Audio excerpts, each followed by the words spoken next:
आदरणीय अध्यक्ष महोदय, हम सब के लिए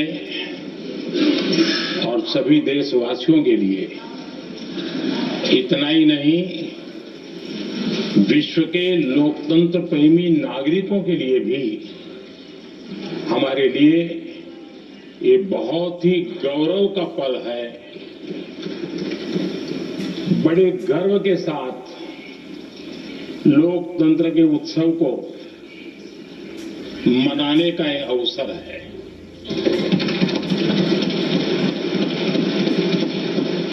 संविधान के 75 वर्ष की यात्रा, यादगार यात्रा और विश्व के सबसे महान और विशाल लोकतंत्र की यात्रा, इसके मूल में हमारे संविधान निर्माताओं की दीर्घदृष्टि, हमारे संविधान निर्माताओं का योगदान और जिसको लेकर के आज हम आगे बढ़ रहे हैं, ये 75 वर्ष पूर्ण होने पर एक उत्सव मनाने का पल है।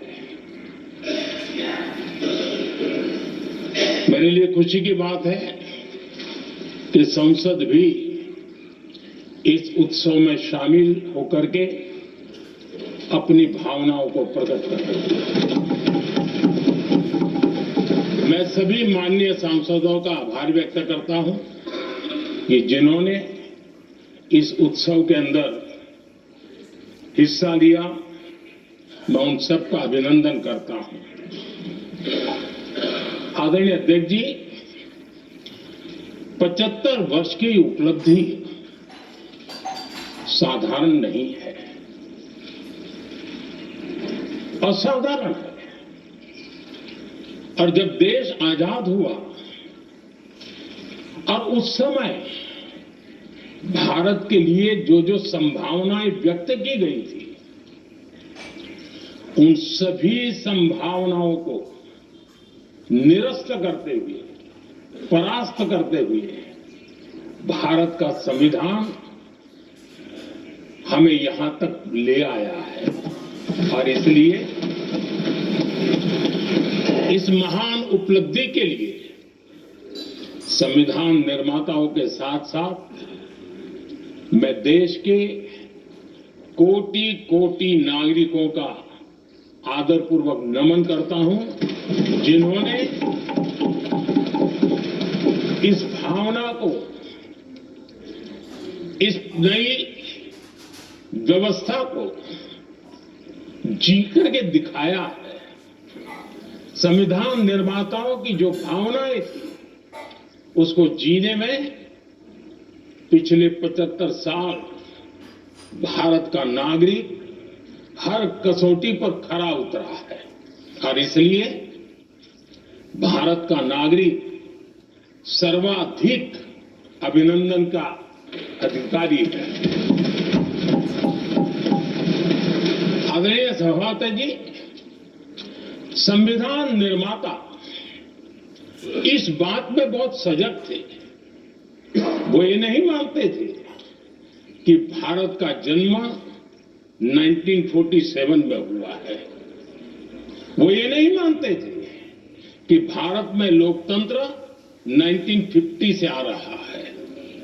वे मानते थे यहां की महान परंपरा को, महान संस्कृति को, महान विरासत को, हजारों साल की उस यात्रा को, उसके प्रति वो सजग थे। उनको इस बात का पूरा भान था। आदरणीय सभापति जी,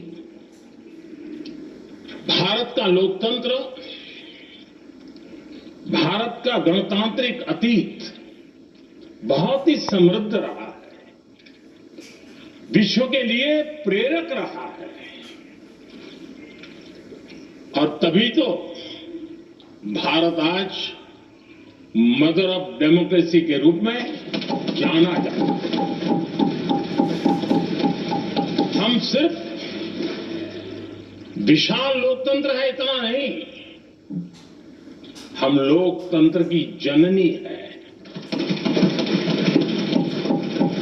आदरणीय सभापति जी, मैं जब ये कह रहा हूं तो मैं 3 महापुरुषों के कोट इस सदन के सामने प्रस्तुत करना चाहता हूं। राजर्षि पुरुषोत्तम दास टंडन जी, मैं संविधान सभा के अंदर हुई चर्चा का उल्लेख कर रहा हूं। उन्होंने कहा था, सदियों के बाद हमारे देश में एक बार फिर ऐसी बैठक बुलाई गई है, ये हमारे मन में अपने गौरवशाली अतीत की याद दिलाती है। जब हम स्वतंत्र हुआ करते थे, जब सभाएं आयोजित की जाती थी जिसमें विद्वान लोग देश के महत्वपूर्ण मामलों पर चर्चा करने के लिए मिला करते थे। दूसरा कोट मैं पढ़ रहा हूं डॉक्टर राधाकृष्णन जी का। वे भी इस संविधान सभा के सदस्य थे। उन्होंने कहा था, इस महान राष्ट्र के लिए गणतांत्रिक व्यवस्था नई नहीं है। हमारे यहां ये इतिहास के शुरुआत से ही है। और तीसरा कोट मैं बाबा साहब आंबेडकर का कह रहा हूं। बाबा साहब आंबेडकर जी ने कहा था, ऐसा नहीं है कि भारत को पता नहीं था कि लोकतंत्र क्या होता है। एक समय था जब भारत में कई गणतंत्र हुआ करते थे। आदरणीय सभापति जी, हमारे संविधान के निर्माण की प्रक्रिया में हमारी देश की नारी शक्ति ने संविधान को सशक्त करने में बहुत बड़ी भूमिका निभाई थी। संविधान सभा में 15 माननीय महिला सदस्य थी और सक्रिय सदस्य थी। मौलिक चिंतन के आधार पर उन्होंने संविधान सभा की डिबेट को समृद्ध किया था। और वे सभी बहनें अलग अलग बैकग्राउंड थी, अलग अलग क्षेत्र की थी। और संविधान में उन्होंने जो जो सुझाव दिए, उन सुझावों का संविधान के निर्माण पर बहुत बड़ा प्रभाव रहा था। और हमारे लिए गर्व की बात है कि दुनिया के कई देश आजाद भी हुए, संविधान भी बने, लोकतंत्र भी चला, लेकिन महिलाओं को अधिकार देने में दशकों बीत गए थे। लेकिन हमारे यहां शुरुआत से ही महिलाओं को वोट का अधिकार संविधान में दिया गया। आदरणीय सभापति जी, जब G20 समिट हुई, उसी भावना को आगे बढ़ाते हुए, क्योंकि संविधान की भावना को लेकर के हम सब जीने वाले लोग हैं, हमने G20 की अध्यक्षता के दरमियान विश्व के सामने विमेन लेड डेवलपमेंट का विचार रखा। और विश्व के अंदर विमेन डेवलपमेंट से अब आगे जाने की जरूरत है। और इसलिए हमने विमेन लेड डेवलपमेंट की चर्चा को अंजाम दिया। इतना ही नहीं, हम सभी सांसदों ने मिलकर के एक स्वर से नारी शक्ति बंधन अधिनियम पारित करके हमारी महिला शक्ति को भारतीय लोकतंत्र में उनकी भागीदारी सुनिश्चित करने के लिए हम लोगों ने कदम उठाए। आदरणीय सभापति जी, आज हम देख रहे हैं हर बड़ी योजना के सेंटर में महिलाएं होती है।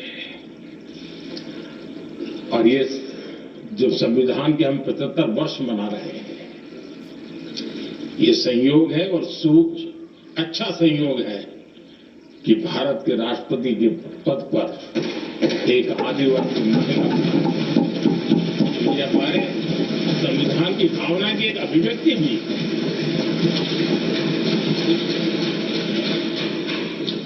आदरणीय सभापति जी, इस सदन में भी लगातार हमारे महिला सांसदों की संख्या बढ़ रही है, उनका योगदान भी बढ़ रहा है। मंत्रिपरिषद में भी उनका योगदान बढ़ रहा है। आज सामाजिक क्षेत्र हो, राजनीतिक क्षेत्र हो, शिक्षा का क्षेत्र हो, खेलकूद का क्षेत्र हो, क्रिएटिव वर्ल्ड की दुनिया हो, जीवन के हर क्षेत्र में महिलाओं का योगदान, महिलाओं का प्रतिनिधित्व देश के लिए गौरव दिलाने वाला रहा है। विज्ञान के क्षेत्र में, खास करके स्पेस टेक्नोलॉजी में उनके योगदान की सराहना हर हिंदुस्तानी बड़े गर्व के साथ कर रहा है। और इन सब की सबसे बड़ी प्रेरणा हमारा संविधान है। आदरणीय सभापति जी, हमारा देश बहुत तेज गति से विकास कर रहा है। भारत बहुत ही जल्द विश्व की तीसरी बड़ी आर्थिक शक्ति बनने की दिशा में बहुत मजबूत कदम रख रहा है। और इतना ही नहीं, 140 करोड़ देशवासियों का संकल्प है कि जब हम आजादी की शताब्दी मनाएंगे, हम इस देश को विकसित भारत बना करके रखेंगे। ये हर भारतीय का संकल्प है, ये हर भारतीय का सपना है। लेकिन इस संकल्प से सिद्धि के लिए सबसे बड़ी आवश्यकता है, वो है भारत की एकता। हमारा संविधान भी भारत की एकता का आधार है। हमारे संविधान के निर्माण काल में इस देश के बड़े बड़े दिग्गज थे, स्वतंत्रता सेनानी थे, साहित्यकार थे, विवेचक थे, सामाजिक कार्यकर्ता थे, शिक्षाविद थे, कई फील्ड के प्रोफेशनल्स थे, मजदूर नेता थे, किसान नेता थे, समाज के हर वर्ग का प्रतिनिधित्व था और सबके सब भारत की एकता के प्रति बहुत ही संवेदनशील थे। जीवन के भिन्न भिन्न क्षेत्र से आए हुए, देश के अलग अलग भूभाग से आए हुए सभी लोग इस बात के प्रति सजग थे और बाबा साहब अंबेडकर जी ने चेताया था। मैं बाबा साहब का कोट पढ़ रहा हूं। बाबा साहब अंबेडकर ने कहा था, समस्या ये है कि देश में जो विविधता से भरा जनमानस है, उसे किस तरह एक मत किया जाए, कैसे देश के लोगों को एक दूसरे के साथ होकर निर्णय लेने के लिए प्रेरित किया जाए, जिससे कि देश में एकता की भावना स्थापित हो। आदरणीय सभापति जी, मुझे बड़े दुख के साथ कहना है कि आजादी के बाद एक तरफ संविधान निर्माताओं के दिल दिमाग में एकता थी, लेकिन आजादी के बाद विकृत मानसिकता के कारण या स्वार्थवश अगर सबसे बड़ा प्रहार हुआ तो देश की एकता के मूल भाव पर प्रहार हुआ। विविधता में एकता, ये भारत की विशेषता रही है। हम विविधता को सेलिब्रेट करते हैं और इस देश की प्रगति भी विविधता को सेलिब्रेट करने में है। लेकिन गुलामी की मानसिकता में पले बड़े लोगों ने, भारत का भला न देख पाने वाले लोगों ने, और जिनके लिए हिंदुस्तान 1947 में ही पैदा हुआ, जो धारणा बनी थी, उनके लिए वो विविधता में विरोधाभास ढूंढते रहे। इतना ही नहीं, विविधता के इस अमूल्य खजाना है हमारा, उसको सेलिब्रेट करने के बजाय उस विविधता में ऐसे जहरीले बीज बोने के प्रयास करते रहे ताकि देश की एकता को चोट पहुंचे। आदरणीय सभापति जी, हमें विविधता का उत्सव हमारे जीवन का अंग बनाना होगा और वही बाबा साहब आंबेडकर को सच्ची श्रद्धांजलि होगी। आदरणीय सभापति जी, मैं संविधान के प्रकाश में ही मेरी बातों को रखना चाहता हूं और इसलिए अगर आप हमारी नीतियों को देखेंगे, पिछले 10 साल देश की जनता ने हमें जो सेवा करने का मौका दिया है, हमारी निर्णयों की प्रक्रिया को देखेंगे तो भारत की एकता को मजबूती देने का निरंतर हम प्रयास करते रहे हैं। आर्टिकल 370 देश की एकता में रुकावट बना पड़ा था, दीवार बना पड़ा था। देश की एकता हमारी प्राथमिकता थी, जो कि हमारी संविधान की भावना थी और इसलिए धारा 370 को हमने जमीन पर गाड़ा, क्योंकि देश की एकता हमारी प्राथमिकता है। आदरणीय सभापति जी, इस इतने बड़े विशाल देश में अगर आर्थिक रूप से हमें आगे बढ़ना है, हमारी व्यवस्थाओं को और विश्व को भी निवेश के लिए आना है, तो भारत में अनुकूल व्यवस्थाएं चाहिए और उसी में से हमारे देश में लंबे अरसे तक जीएसटी को लेकर के चर्चा चलती रही। मैं समझता हूं इकोनॉमिक यूनिटी के लिए जीएसटी ने बहुत बड़ी भूमिका अदा की है। उस समय पहले की सरकार का भी कुछ योगदान है, वर्तमान समय में हमको इसको आगे बढ़ाने का अवसर मिला और हमने इसको किया और वो भी वन नेशन वन टैक्स उस भूमिका को आगे बढ़ा रहा है। आदरणीय सभापति जी, हमारे देश में राशन कार्ड गरीब के लिए बहुत बड़ी मूल्यवान दस्तावेज रहा है, लेकिन गरीब अगर एक राज्य से दूसरे राज्य जाता था तो गरीब कुछ भी उसके प्राप्त करने का हकदार नहीं बनता था।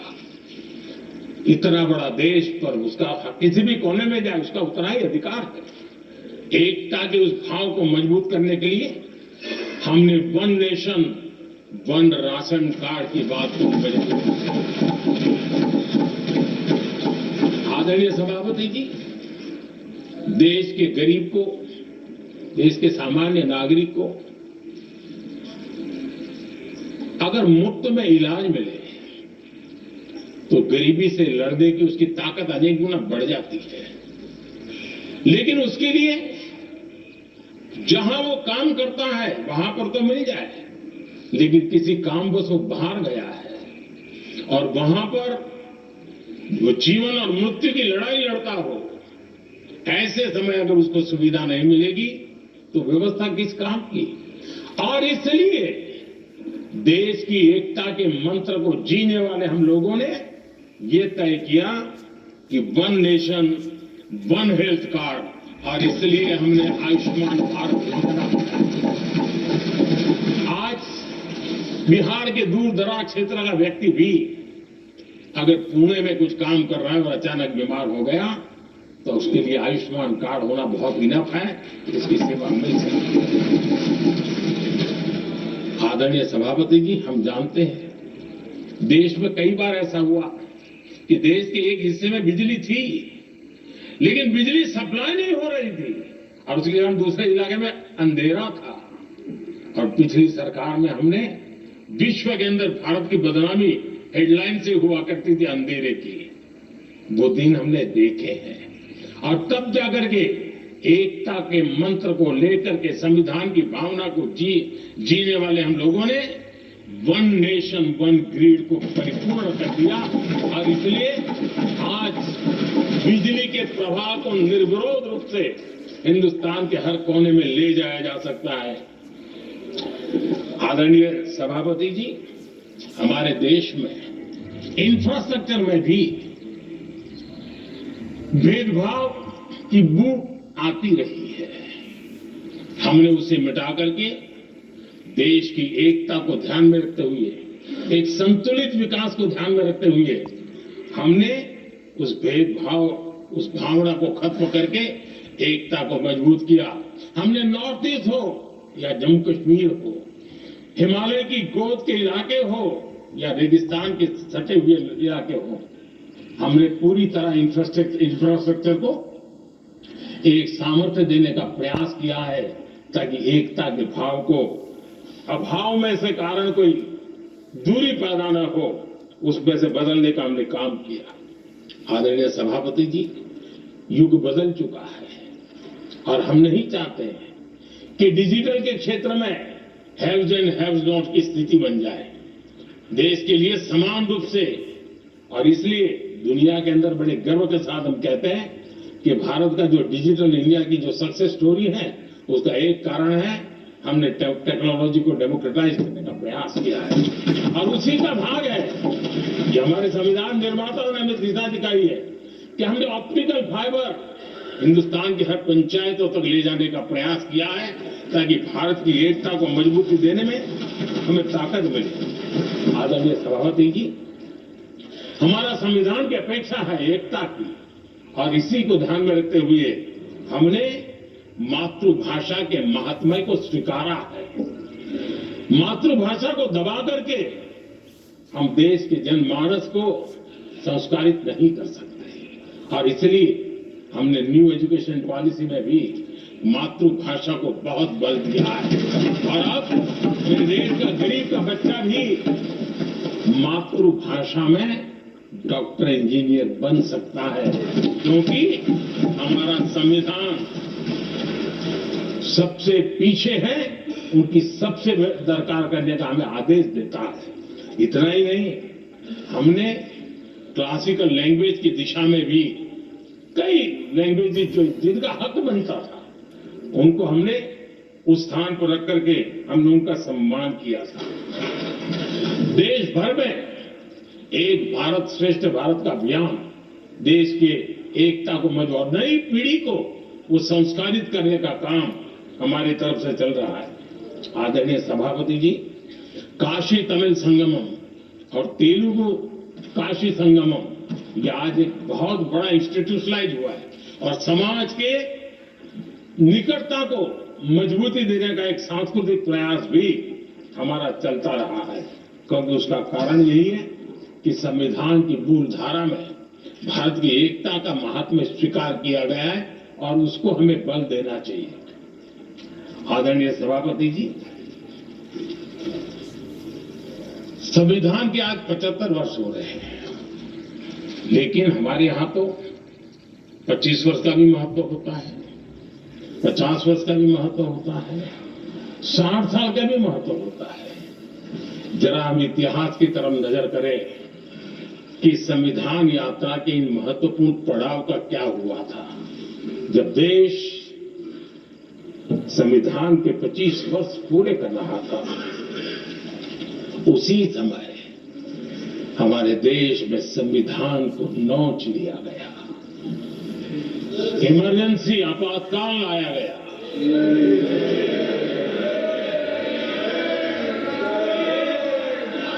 संवैधानिक व्यवस्थाओं को समाप्त कर दिया गया,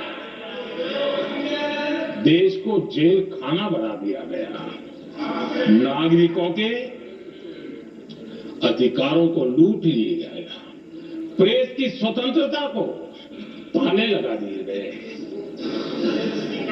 और कांग्रेस के माथे पर जो पाप है ना, वो कभी भी धुलने वाला नहीं है, कभी भी धुलने वाला। यह सब हिंदुस्तान दुनिया में जब जब लोकतंत्र की चर्चा होगी, कांग्रेस के माथे का एक पाप कभी धुलने वाला नहीं है। क्योंकि लोकतंत्र का गला घोंट दिया गया था। भारत के संविधान निर्माताओं की तपस्या को मिट्टी में मिलाने की कोशिश की गई थी। आदरणीय सभापति जी, जब 50 साल हुए तब क्या भुला दिया गया था? जी नहीं, अटल बिहारी वाजपेयी जी की सरकार थी और 26 नवंबर को 2000 देश भर में संविधान का 50वां वर्ष मनाया गया था। अटल बिहारी वाजपेयी जी ने प्रधानमंत्री के नाते राष्ट्र को एक विशेष संदेश दिया था।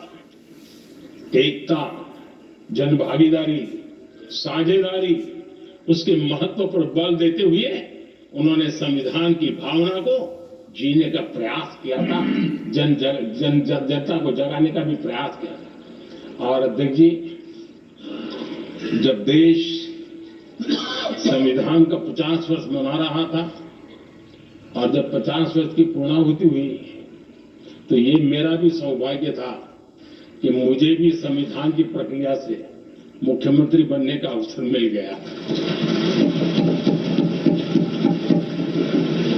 और मैं जब मुख्यमंत्री था उसी कार्यकाल में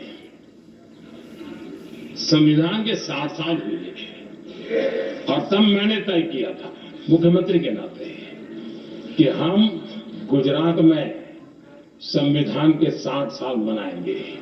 और इतिहास में पहली बार ऐसा हुआ जब संविधान के ग्रंथ को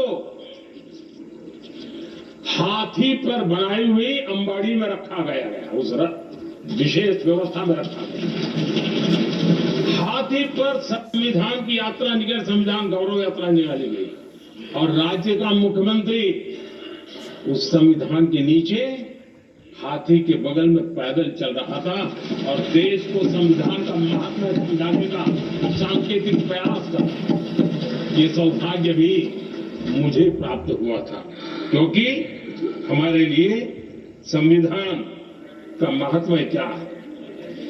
और आज 75 साल हुए हमें अवसर मिला। मुझे याद है जब मैंने लोकसभा के पुराने सदन के अंदर जब 26 नवंबर को संविधान दिवस मनाने की बात कही थी तब एक वरिष्ठ नेता ने सामने से आवाज उठाई थी कि 26 जनवरी तो है, 26 नवंबर की क्या जरूरत है। क्या भावना घर कर गई थी। ये बहुत पुरानी बात नहीं है, इसी सदन में मेरे सामने हुआ था। लेकिन आदरणीय सभापति जी, मेरे लिए खुशी की बात है कि इस विशेष सत्र में अच्छा होता संविधान की शक्ति, संविधान की विविधताओं पर चर्चा होती तो नई पीढ़ी को काम आता। लेकिन हर एक की अपनी अपनी मजबूरियां होती है, हर कोई अपने दुख किसी न किसी रूप में प्रकट करता रहता है। कईयों ने अपनी विफलताओं का दुख प्रकट किया है। अच्छा होता दलगत की भावनाओं से उठ करके देश हित में संविधान की चर्चा हुई होती तो समृद्धि मिलती अनेक देश की नई पीढ़ी को। आदरणीय सभापति जी, मैं तो संविधान के प्रति विशेष आदर का भाव व्यक्त करना चाहता हूं कि संविधान की भावना थी कि मेरे जैसे अनेक लोग जो यहां पहुंच नहीं पाते, कि संविधान था जिसके कारण हम पहुंच पाए। क्योंकि हमारा कोई बैकग्राउंड नहीं था, हम यहां तक कैसे आते। ये संविधान का सामर्थ्य था, जनता जनार्दन के आशीर्वाद थे। इतना बड़ा दायित्व और मेरे जैसे बहुत लोग यहां भी जिनका ऐसा कोई बैकग्राउंड नहीं है, यही एक सामान्य परिवार चाहे है और आज संविधान ने हमें यहां तक पहुंचाया है। और ये भी कितना बड़ा सौभाग्य है कि हमें देश ने इतना स्नेह दिया, एक बार नहीं, दो बार नहीं, 3 बार। ये हमारे संविधान के बिना संभव नहीं था। आदरणीय सभापति जी,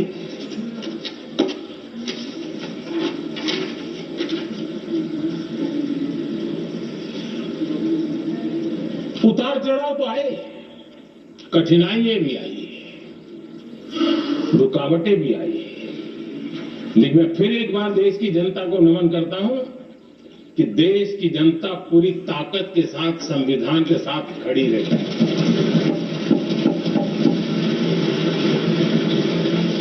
आदरणीय सभापति जी, मैं आज यहां किसी की व्यक्तिगत आलोचना करना नहीं चाहता हूं, लेकिन तथ्यों को देश के सामने रखना जरूरी है और इसलिए मैं तथ्यों को रखना चाहता हूं। कांग्रेस के एक परिवार ने संविधान को चोट पहुंचाने में कोई कोर कसर नहीं छोड़ी है।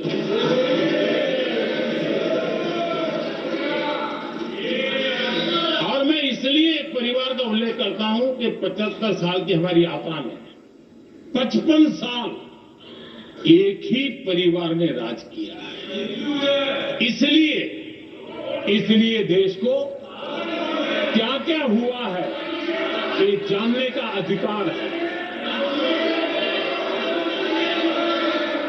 और इस परिवार के कुविचार, कुरीति, कुनीति, इसकी परंपरा निरंतर चल रही है। हर स्तर पर इस परिवार ने संविधान को चुनौती दी है। आदरणीय सभापति जी, 1947 टू 1952 इस देश में इलेक्टेड गवर्नमेंट नहीं थी। एक अस्थाई व्यवस्था थी, एक सिलेक्टेड सरकार थी और चुनाव नहीं हुए थे और जब तक चुनाव न हो तब तक एक इंटरिम व्यवस्था के रूप में कोई खाका खड़ा करना चाहिए, किया गया था।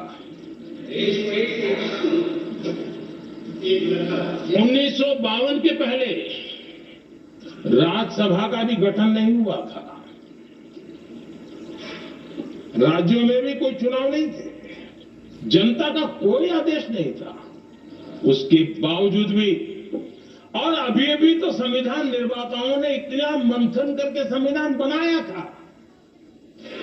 1951 में जबकि चुनी हुई सरकार नहीं थी, उन्होंने ऑर्डिनेंस करके संविधान को बदला और किया क्या? अभिव्यक्ति की आजादी पर हमला कर दिया गया।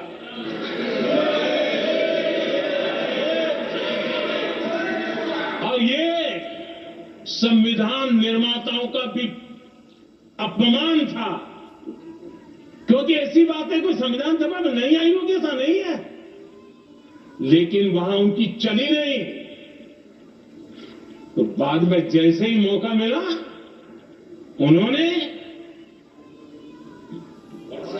अभिव्यक्ति की आजादी को उस पर उन्होंने हथौड़ा मार दिया और ये संविधान निर्माताओं का घोर अपमान है। अपने मन की चीजें जो संविधान सभा के अंदर नहीं करवा पाए, उन्होंने पिछले दरवाजे से किया और वो भी चुनी हुई सरकार के वो प्रधानमंत्री नहीं थे, उन्होंने पाप किया था। इतना ही नहीं, आदरणीय सभापति जी, उसी दौरान उस समय के प्रधानमंत्री पंडित नेहरू जी ने मुख्यमंत्रियों को एक चिट्ठी लिखी थी। उस चिट्ठी में उन्होंने लिखा था, नेहरू जी लिखते हैं, अगर संविधान हमारे, आगे नेहरू जी लिखते हैं, अगर संविधान हमारे रास्ते के बीच में आ जाए, ये नेहरू जी लिख रहे हैं, अगर संविधान हमारे रास्ते के बीच में आ जाए, आगे नेहरू जी कह रहे हैं, तो हर हाल में संविधान में परिवर्तन करना चाहिए। ये नेहरू जी ने मुख्यमंत्रियों को चिट्ठी लिखी।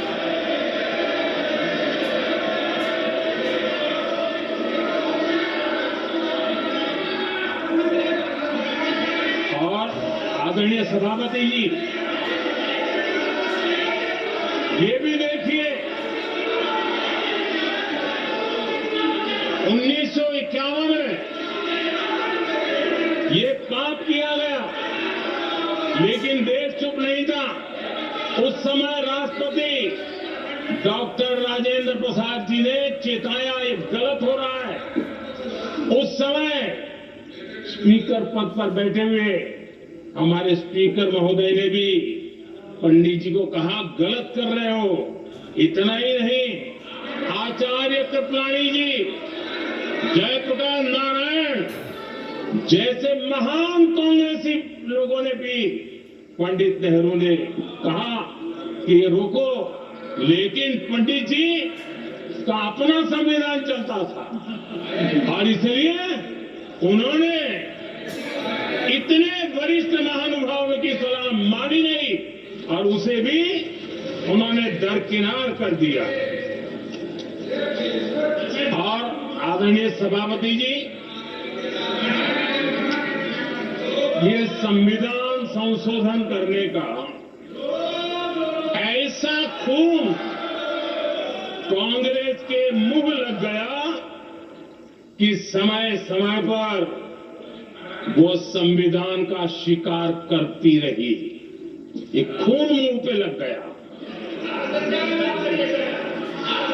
इतना ही नहीं, संविधान के स्पिरिट को लहू लहान करती रही। आदरणीय सभापति जी, करीब 6 दशक में 75 बार संविधान बदला गया। आदरणीय सभापति जी, जो बीज देश के पहले प्रधानमंत्री जी ने बोया था, उस बीज को खाद पानी देने का काम एक और प्रधानमंत्री ने किया। उनका नाम था श्रीमती इंदिरा गांधी।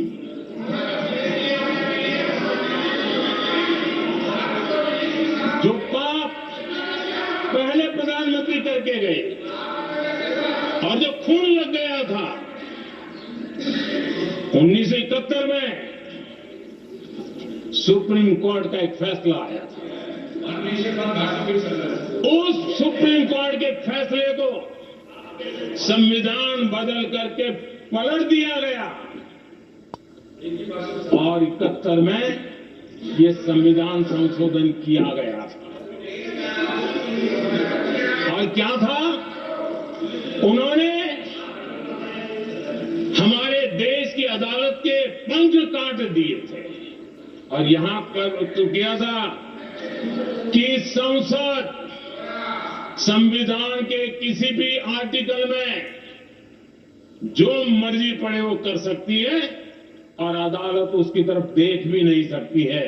अदालत के सारे अधिकारों को छीन लिया गया था। ये पाप 1971 में उस समय की प्रधानमंत्री श्रीमती इंदिरा गांधी ने किया था।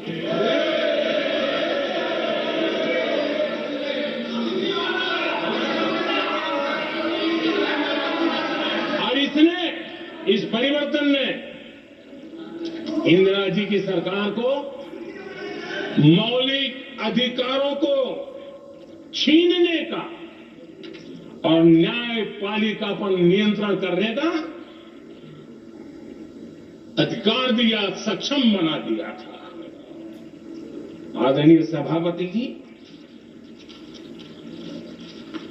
खून मुंह पे लग गया था, कोई रोकने वाला था नहीं। और इसलिए जब इंदिरा जी के चुनाव को गैर रीति के कारण, असंवैधानिक तरीके से चुनाव लड़ने के कारण अदालत ने उनके चुनाव को खारिज कर दिया और उनको एमपी पद छोड़ने की नौबत आई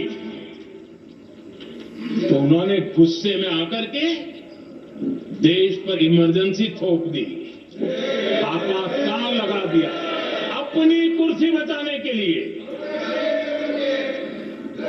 और उसके बाद इतना ही नहीं, उन्होंने इमरजेंसी तो लगाई, संविधान का दुरुपयोग तो किया ही किया, भारत के लोकतंत्र का गला तो घोंट ही दिया। लेकिन 1975 में 39वां संशोधन किया और उसमें उन्होंने क्या किया, राष्ट्रपति, उपराष्ट्रपति, प्रधानमंत्री, अध्यक्ष, इनके चुनाव के खिलाफ कोई कोर्ट में जा ही नहीं सकता है, ऐसा उन्होंने, और वो भी रिट्रोस्पेक्टिव किया, आगे के लिए पीछे का भी, अपने पापों का भी उन्होंने। और आदरणीय सभापति जी, मैं संविधान की बात कर रहा हूं, मैं संविधान के आगे पीछे कुछ नहीं बोल रहा हूं।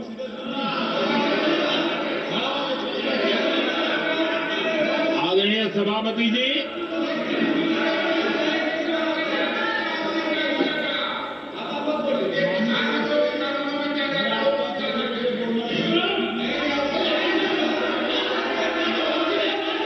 सभापति जी, इमरजेंसी में लोगों के अधिकार छीन लिए गए,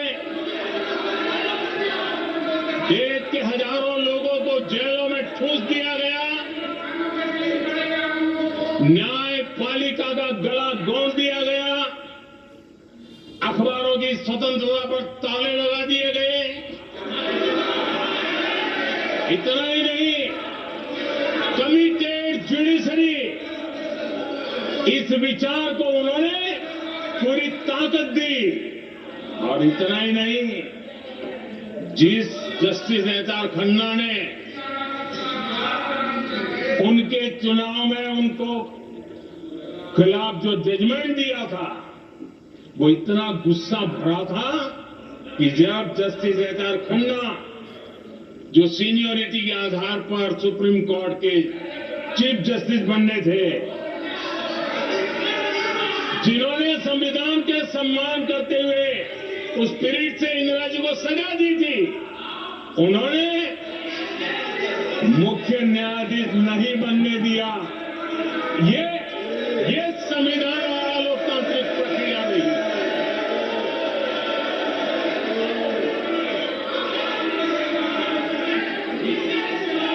आदरणीय सभापति जी, यहां भी ऐसे कई दल बैठे हैं जिनके मुखिया भी सारे जेल में हुआ करते थे। ये इनकी मजबूरी है कि वहां जाके बैठे हैं, उनको भी जेलों में ठूस दिया है। आदरणीय सभापति जी, देश पर जुल्म तांडव चल रहा है, निर्दोष लोगों को जेलों में ठूस दिया जा रहा है, लाठियां बरताई जाती, कई लोग जेलों में मौत के शरण हो गए थे, और एक निर्दयी सरकार संविधान को चूर चूर करती रही। आदरणीय सभापति जी, ये परंपरा यहां नहीं रुकी। जो परंपरा नेहरू जी ने शुरू की थी, जिसको दूसरे प्रधानमंत्री जी इंदिरा जी ने आगे बढ़ाया, क्योंकि खून मुंह पे लग गया था, और इसलिए राजीव गांधी जी प्रधानमंत्री बने। उन्होंने संविधान को एक और गंभीर झटका दे दिया। सबको समानता, सबको समानता, सबको न्याय, उस भावना को चोट पहुंचाई। आदरणीय सभापति जी, आपको मालूम है, सुप्रीम कोर्ट ने शाहबानो का जजमेंट दिया था। एक भारत की महिला को न्याय देने का काम संविधान की मर्यादा और स्पिरिट के आधार पर देश की सुप्रीम कोर्ट ने दिया था। एक वृद्ध महिला को उसका हक मिला था सुप्रीम कोर्ट से, लेकिन उस समय के प्रधानमंत्री राजीव गांधी ने शाह मानो कि उस भावना को, सुप्रीम कोर्ट की उस भावना को नकार दिया और उन्होंने वोट बैंक की राजनीति के खातिर संविधान की भावना को बलि चढ़ा दिया और कट्टरपंथियों के सामने सब झुकाने का काम कर दिया। उन्होंने न्याय के लिए तड़प रही एक वृद्ध महिला को साथ देने के बजाय उन्होंने कट्टरपंथियों का साथ दिया। संसद में कानून बना करके सुप्रीम कोर्ट के निर्णय को फिर एक बार पलट दिया गया। आदरणीय सभापति जी, बात वहां से नहीं अटकी है। नेहरू जी ने शुरू किया, इंदिरा जी ने आगे बढ़ाया और राजीव जी ने भी उसको ताकत दी, खाद पानी देने का काम किया। क्यों? संविधान के साथ खिलवाड़ करने का लहू उनके मुंह लग गया। आदरणीय सभापति जी, अगली पीढ़ी भी इसी खिलवाड़ में जुड़ी पड़ी है। एक किताब को मैं कोट कर रहा हूं। उस किताब में जो लिखा गया है और उसमें प्रधानमंत्री उस समय के मेरे पहले जो प्रधानमंत्री थे उनको कोट किया है। उन्होंने कहा है, मुझे यह स्वीकार करना होगा कि पार्टी अध्यक्ष सत्ता का केंद्र है। ये मनमोहन सिंह जी ने कहा है, जो किताब में लिखा गया है। मुझे यह स्वीकार करना होगा कि पार्टी अध्यक्ष सत्ता का केंद्र है। सरकार पार्टी के प्रति जवाबदेह है। इतिहास में पहली बार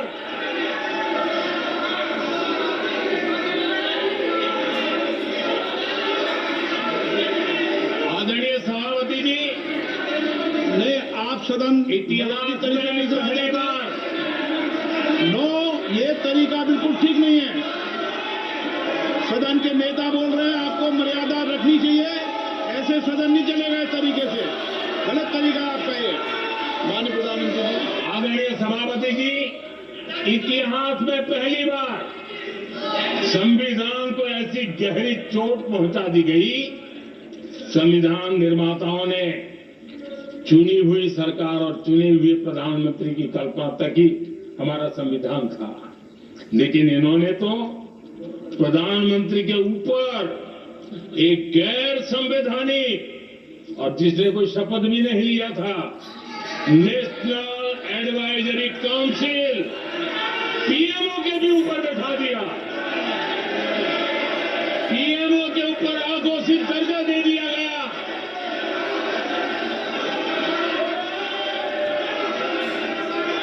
आदरणीय सभापति जी, इतना ही नहीं, और एक पीढ़ी आगे चले और उस पीढ़ी ने क्या किया? भारत के संविधान के तहत देश की जनता जनार्दन सरकार चुनती है और वो सरकार का मुखिया कैबिनेट बनाता है। ये संविधान के तहत है। इस कैबिनेट ने जो निर्णय किया, संविधान का अपमान करने वाले अहंकार से भरे लोगों ने पत्रकारों के सामने कैबिनेट के निर्णय को फाड़ दिया। संविधान को हर मौके पर संविधान के साथ खिलवाड़ करना, संविधान को न मानना, ये जिनकी आदत हो गई थी। और दुर्भाग्य देखिए, एक अहंकारी व्यक्ति कैबिनेट के निर्णय को फाड़ दे और कैबिनेट अपना फैसला बदल दे। ये कौन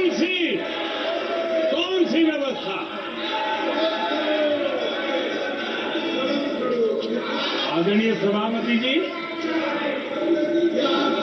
मैं जो कुछ भी कह रहा हूं वो संविधान के साथ क्या हुआ उसी की बात कर रहा हूं। उस समय करने वाले बातों को लेकर किसी को परेशानी होती होगी, लेकिन बात संविधान की है। मेरे मन के और मेरे विचारों को मैं अभिव्यक्त नहीं कर रहा हूं।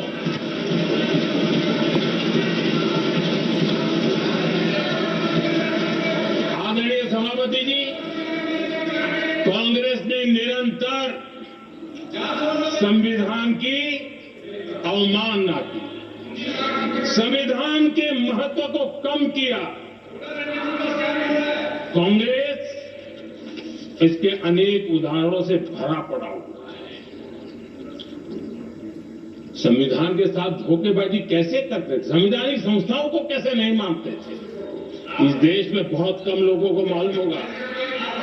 370 की तो पता है सबको, 35A का पता बहुत कम है। संसद में आए बिना, जबकि संसद में आना पड़ता, संसद को ही अस्वीकार कर दिया गया। भारत के संविधान का अगर कोई पहला पुत्र है तो संसद है, उसको भी उन्होंने गला घोंटने का काम किया। 35A जो संसद में लाए बिना उन्होंने देश पर थोप लिया, और अगर 35A न होता तो जम्मू कश्मीर में जो हालत पैदा हुई वो हालत पैदा न हुई होती। राष्ट्रपति के आदेश पर ये काम किया गया और देश की संसद को अंधेरे में रखा गया। आदरणीय सभापति, ये संसद का अधिकार था, कोई अपनी मनमानी से नहीं कर सकता था, लेकिन अब उनके पास बहुमत था, कर सकते थे, लेकिन वो नहीं किया क्योंकि पेट में पाप था। देश की जनता से छुपाना चाहते थे। आदरणीय सभापति जी, इतना ही नहीं, बाबा साहब आंबेडकर जिनके प्रति आज सम्मान का भाव सब कोई अनुभव कर रहा है, और हम लोगों के लिए तो बहुत विशेष है, क्योंकि हम लोगों के लिए तो जीवन में बहुत बड़ी जो कुछ भी रास्ते मिले ना वहीं से मिले हैं। आदरणीय सभापति जी, बाबा साहब आंबेडकर, इनके प्रति भी इनके मन में कितनी कटुता भरी थी, कितना द्वेष भरा था, मैं आज उसके डिटेल में जाना नहीं चाहता हूं, लेकिन जब अटल जी की सरकार थी तब बाबा साहब आंबेडकर, उनका जो महापरिनिर्वाण भूमि है वहां पर अलीपुर रोड पर अटल जी की सरकार में बाबा साहब आंबेडकर जी के स्मृति में स्मारक बनाना तय हुआ। अटल जी के समय नहीं हुआ।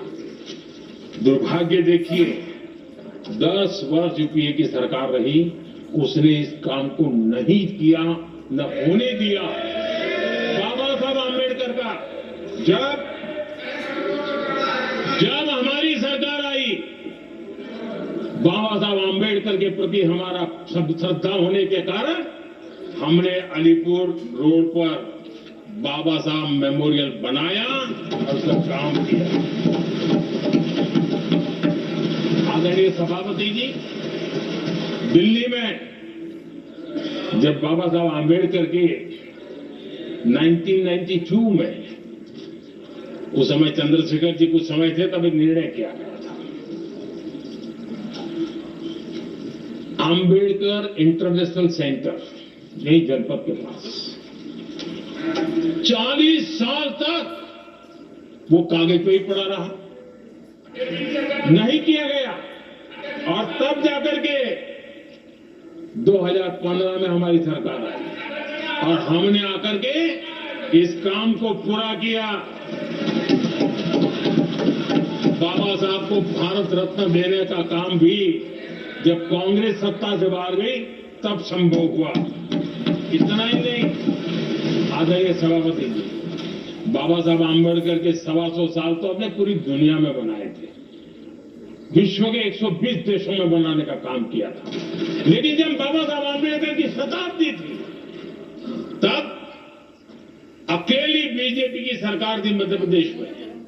सुंदरलाल जी पटवा हमारे मुख्यमंत्री जी थे, और महू में जहां बाबा साहब आम्बेडकर जी का जन्म हुआ था, उसको एक स्मारक के रूप में पुनर्निर्माण करने का काम सुंदरलाल पटवा जी जब मुख्यमंत्री थे तब मध्य प्रदेश में हुआ था।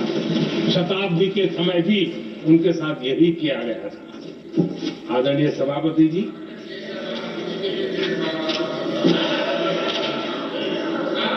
हमारे देश में बाबा साहब आम्बेडकर एक दीर्घदृष्टा थे। समाज के दबे कुचले लोगों को मुख्य धारा में लाने के लिए वो प्रतिबद्ध थे, और एक लंबे सोच के साथ भारत को अगर विकसित होना है तो भारत का कोई अंग दुर्बल नहीं रहना चाहिए, ये चिंता बाबा साहब को सताती थी। और तब जाकर के हमारे देश में आरक्षण की व्यवस्था बनी। लेकिन वोट बैंक की राजनीति में छुपे हुए लोगों ने, डूबे हुए लोगों ने धर्म के आधार पर, तुष्टीकरण के नाम पर आरक्षण के अंदर कुछ न कुछ नुक्सेदनी करने का प्रयास किया, और इसका सबसे बड़ा नुकसान एससी, एसटी और ओबीसी समाज को हुआ है। आदरणीय सभापति जी, आरक्षण की कथा बहुत लंबी है। नेहरू जी से लेकर के राजीव गांधी तक कांग्रेस के प्रधानमंत्रियों ने आरक्षण का घोर विरोध किया है। हिस्ट्री कह रही है, आरक्षण के विरोध में लंबी लंबी चिट्ठियां स्वयं नेहरू जी ने लिखी है, मुख्यमंत्रियों को लिखी है। इतना ही नहीं, सदन में आरक्षण के खिलाफ लंबे लंबे भाषण इन लोगों ने किए हैं। बाबा साहब आम्बेडकर समता के लिए और भारत में संतुलित विकास के लिए आरक्षण के लेकर के आए, उन्होंने उसके खिलाफ भी झंडा ऊंचा किया हुआ था। दशकों तक मंडल कमीशन के रिपोर्ट को डिब्बे में डाल दिया था। जब कांग्रेस को देश ने हटाया, जब कांग्रेस गई, तब जाकर के ओबीसी को आरक्षण मिला, तब तक ओबीसी को आरक्षण नहीं मिला। ये कांग्रेस का पाप है। अगर उस समय मिला होता तो आज देश के अनेक पदों पर ओबीसी समाज के लोग भी देश की सेवा करते, लेकिन नहीं करने दिया, नहीं होने दिया। ये पाप इन्होंने किया था। आदरणीय सभापति जी, जब हमारे यहां संविधान का निर्माण चल रहा था, तब संविधान निर्माताओं ने धर्म के आधार पर आरक्षण होना चाहिए कि नहीं होना चाहिए, इस विषय पर घंटों तक, दिनों तक गहन चर्चा की है, विचार विमर्श किया है, और सबका मत बना है कि भारत जैसे देश की एकता और अखंडता के लिए धर्म के, संप्रदाय के आधार पर आरक्षण नहीं हो सकता है। सुविचारित मत था, ऐसा नहीं कि भूल गए थे, रह गया था। सोच विचार कर तय किया गया था कि भारत की एकता और अखंडता के लिए संप्रदाय और धर्म के आधार पर यह नहीं होगा। लेकिन कांग्रेस ने सत्ता सुख के लिए, सत्ता भूख के लिए, अपनी वोट बैंक को खुश करने के लिए धर्म के आधार पर आरक्षण का नया खेल खेला है, जो संविधान की भावना के खिलाफ है। इतना ही नहीं, दे भी दिया कुछ जगह पे, और सुप्रीम कोर्ट से झटके लग रहे हैं। और इसलिए अब दूसरे बहाने से बहाने बता रहे हैं, ये करेंगे, वो करेंगे।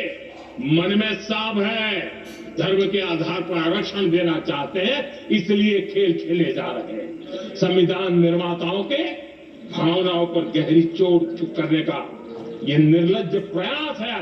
आदरणीय सभापति जी, आदरणीय सभापति जी,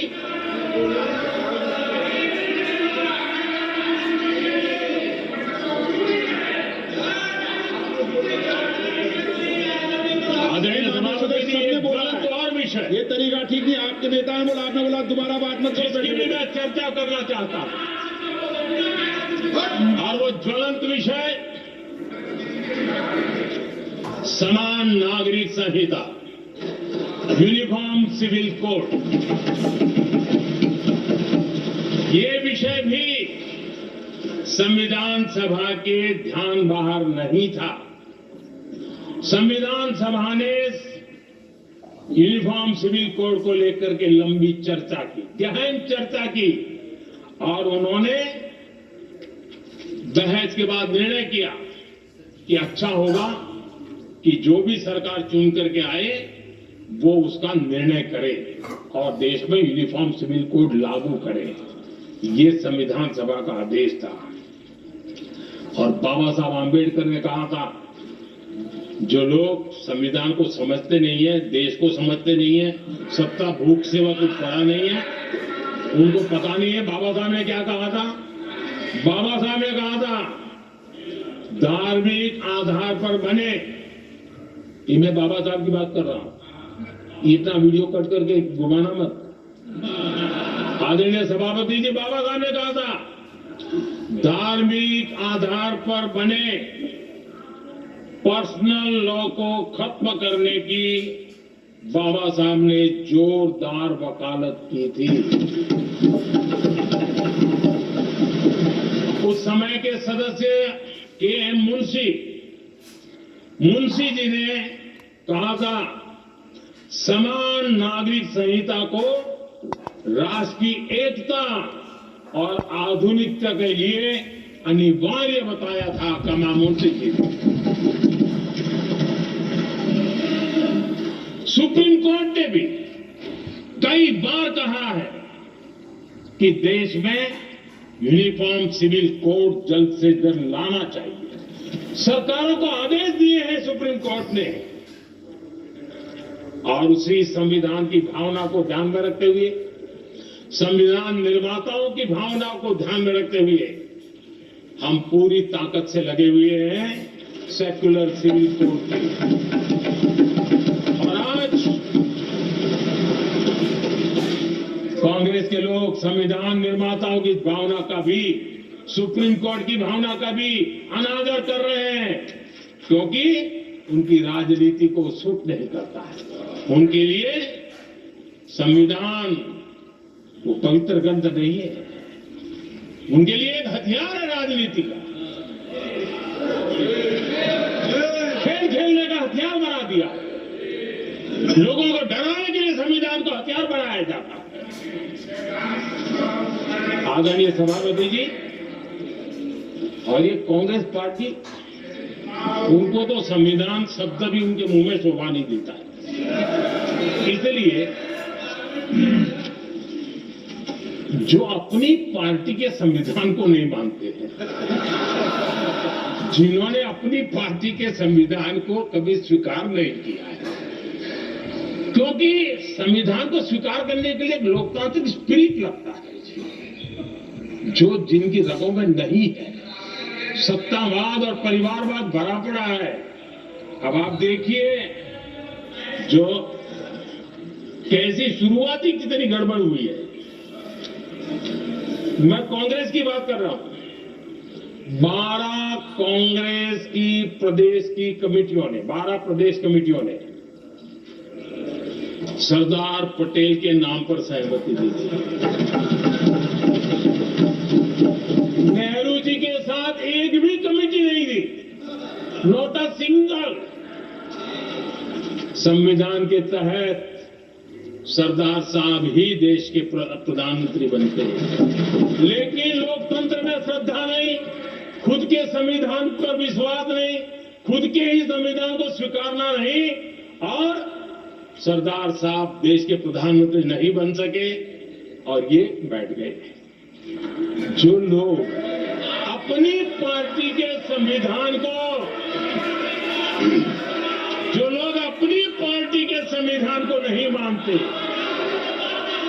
वो कैसे देश के संविधान को स्वीकार कर सकते हैं?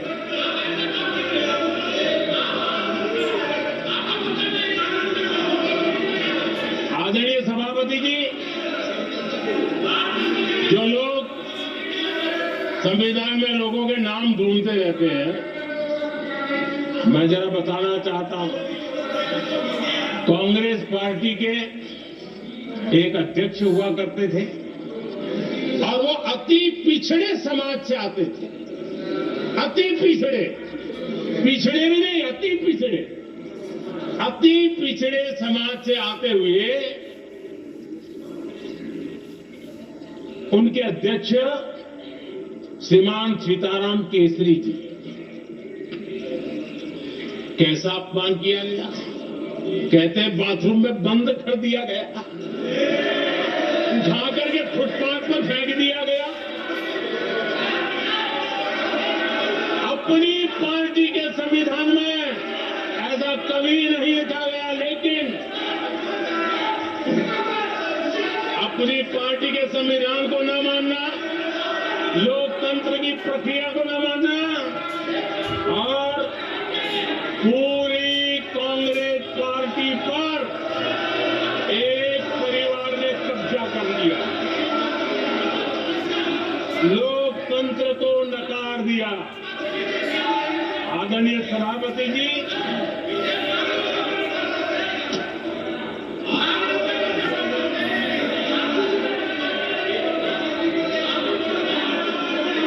तो आपके सदस्यों ने क्या क्या बोला था, ठीक नहीं है।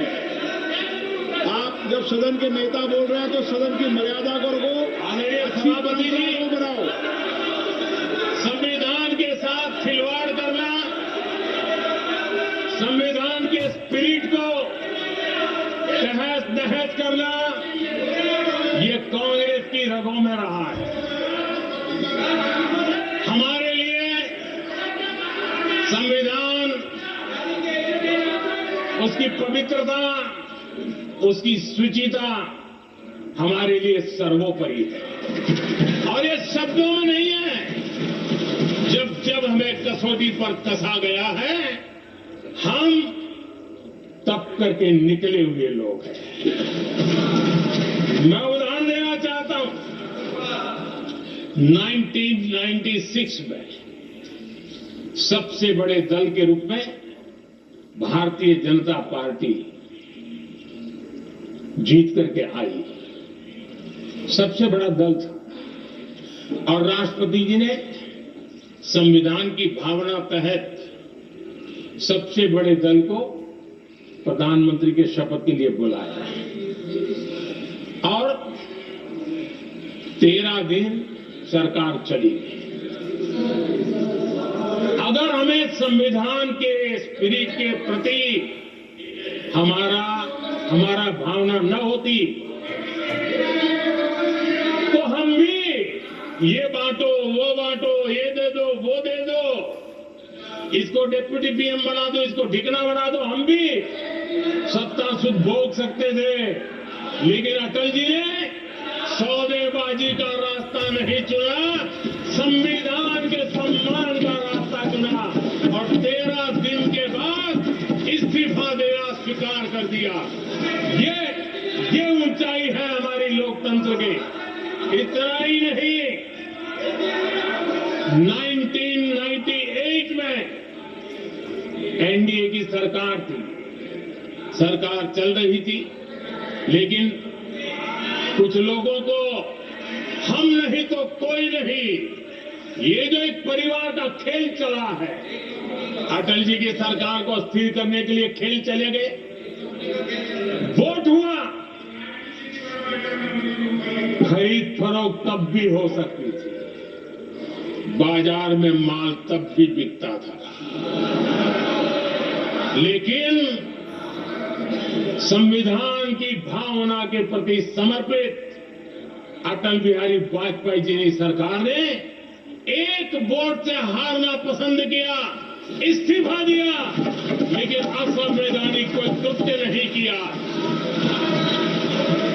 ये हमारा इतिहास है, ये हमारे संस्कार है, ये हमारी परंपरा है। और दूसरी तरफ अदालत ने भी जिस पर थप्पा मार दिया, कैश फॉर वोट का कांड, एक लघुमती सरकार को बचाने के लिए संसद में नोटों के ढेर साक्ष्य के रूप में रखे गए, असंवैधानिक तरीका।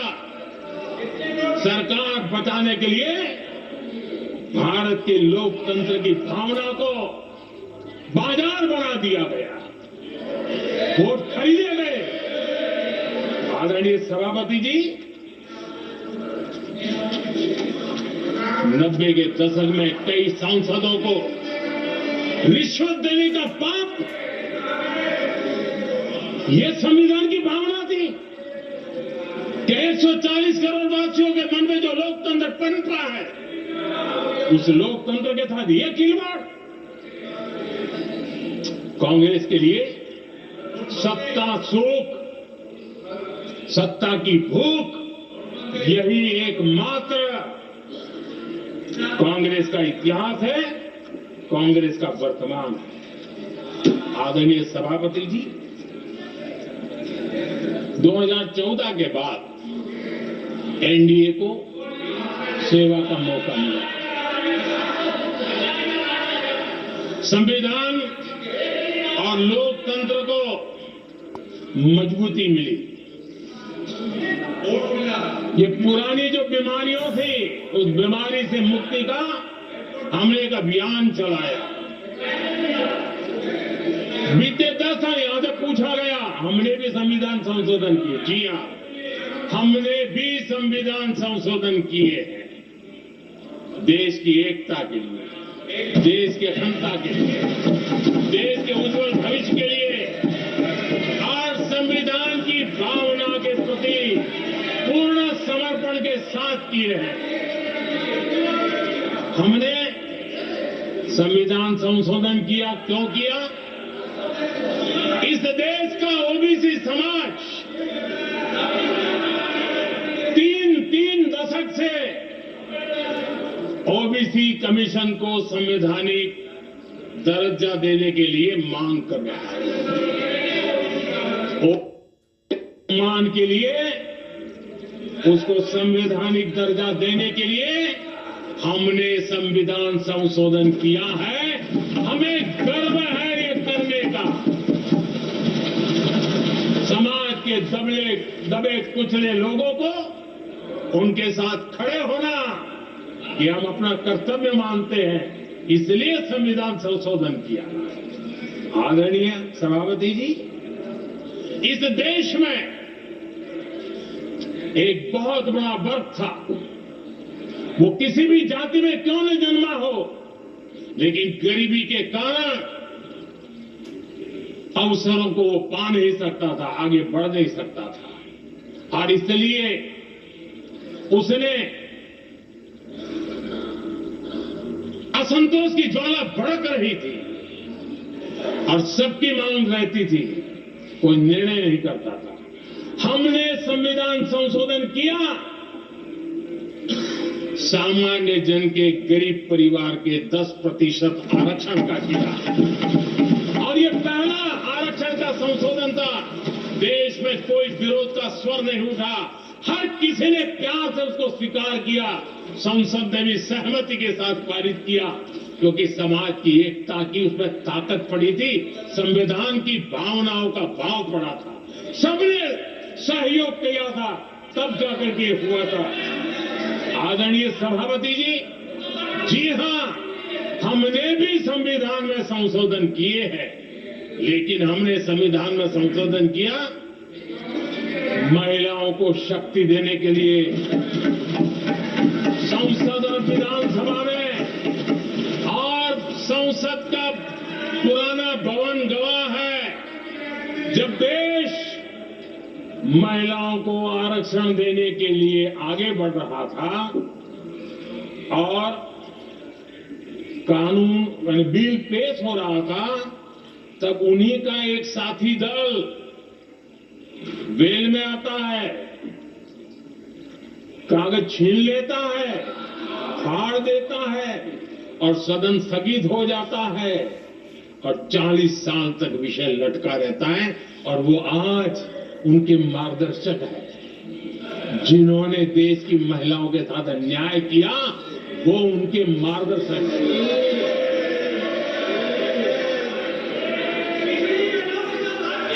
आदरणीय सभापति जी,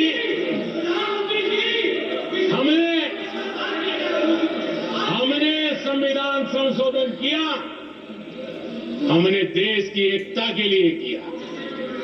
बाबा साहब आंबेडकर का संविधान 370 की दीवार के कारण जम्मू कश्मीर की तरफ देख भी नहीं सकता था। हम चाहते थे बाबा साहब आंबेडकर का संविधान हिंदुस्तान के हर हिस्से में लगना चाहिए और इसलिए बाबा साहब को श्रद्धांजलि भी देनी थी, देश की एकता को मजबूत करना था।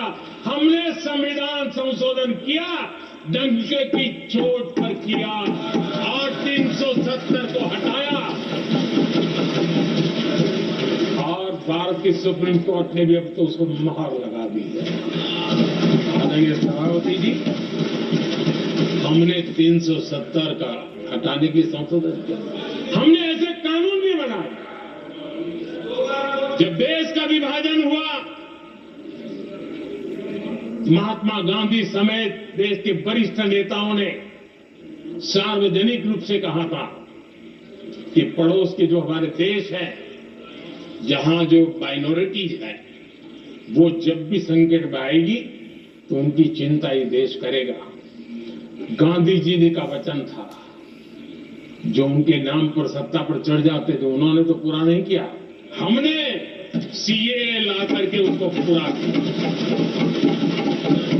वो कानून हमने लाया, हमने किया है और गर्व के साथ आज भी हम उसको ओन कर रहे हैं, मुंह नहीं छुपाते हैं, क्योंकि देश के संविधान की भावना के साथ मजबूती के साथ खड़े रहने का हमने काम किया।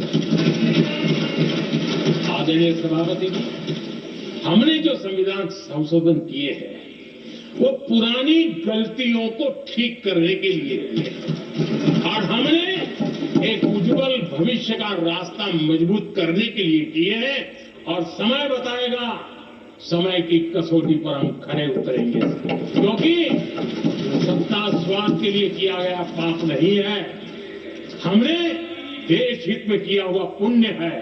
और इसलिए हमें जो सवाल पूछते हैं आदरणीय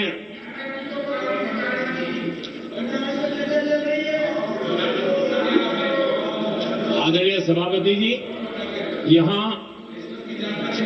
संविधान पर अनेक भाषण हुए, अनेक विषय उठाए गए।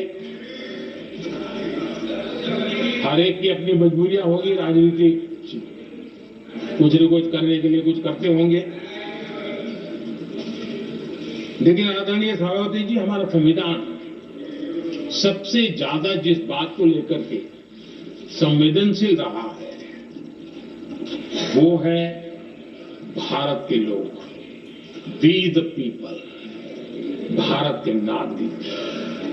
संविधान उनके लिए, उनके हितों के लिए, उनके कल्याण के लिए, उनकी गरिमा के लिए है और इसलिए संविधान भारत के कल्याणकारी राज्य के लिए हमें दिशा निर्देश देता है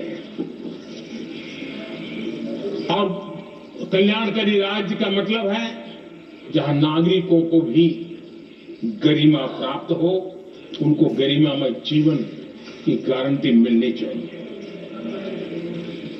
हमारे कांग्रेस के साथियों को एक शब्द बहुत प्रिय है, मैं आज उस शब्द का उपयोग करना चाहता हूं और उनका सबसे प्रिय शब्द जिसके बिना वो जी नहीं सकते, वो शब्द है जुमला। कांग्रेस के हमारे साथी दिन रात जुमला, लेकिन इस देश को पता है हिंदुस्तान में अगर सबसे बड़ा जुमला कोई था और वो 4 पीढ़ी ने चलाया, वो जुमला था गरीबी हटाओ। ये ऐसा जुमला था, ये गरीबी हटाओ ऐसा जुमला था, उनकी राजनीति की रोटी तो सकती थी लेकिन गरीब का हाल ठीक नहीं होता था। आदरणीय सभापति जी, जरा कोई भी ये कहे आजादी के इतने सालों के बाद क्या एक डिग्निटी के साथ जीने वाले परिवार को क्या उसे टॉयलेट में उपलब्ध नहीं होना चाहिए? क्या आपको ये काम करने की फुर्सत नहीं मिली?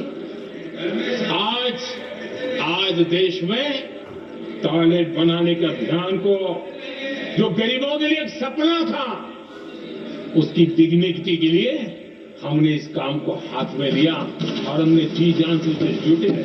उसका मजाक उड़ाया गया, मुझे मालूम है, लेकिन उसके बाद भी सामान्य नागरिक के जीवन का गरिमा, ये हमारे दिल और दिमाग में होने के कारण हम डिगे नहीं, हम अड़े रहे, हम आगे बढ़ते चले गए और तब जाकर के ये सपना साकार हुआ।